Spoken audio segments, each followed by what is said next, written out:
Pues las mujeres sobrevivientes de violencia de género principalmente lo que aportan es la experiencia, porque las mujeres que han sido asesinadas no lo pueden contar, pero nosotras sí.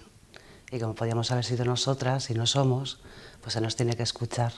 La sociedad sí que nos escucha, pero no sé si está preparada para asimilar nuestro mensaje, porque no somos mujeres especiales, sino que somos mujeres que hemos crecido y desarrollado nuestra forma de ser y de vivir en una sociedad patriarcal. Entonces hay que examinar el ombligo de todo. Los medios de comunicación informan puntualmente de los asesinatos que se cometen, pero no creo que tenga la misma trascendencia que cuando hay víctimas de otro terrorismo estatal. Quiero decir, en Euskal Herria además somos muy conscientes de lo que hemos vivido, de lo que nuestro pueblo ha sufrido con el terrorismo de ETA y parece ser que hay víctimas de primera y víctimas de segunda.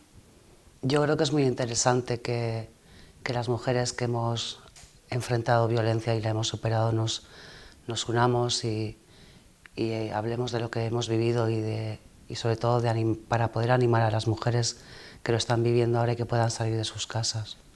Cuando se rompe un jarrón y se repara, por mucho pegamento ultramoderno y exquisito que pongas, el jarrón no va a ser el mismo, pero si lo restauras con cariño puede ser bastante más bello de lo que era al principio. Y en ese camino estamos las mujeres que hemos salido de esto.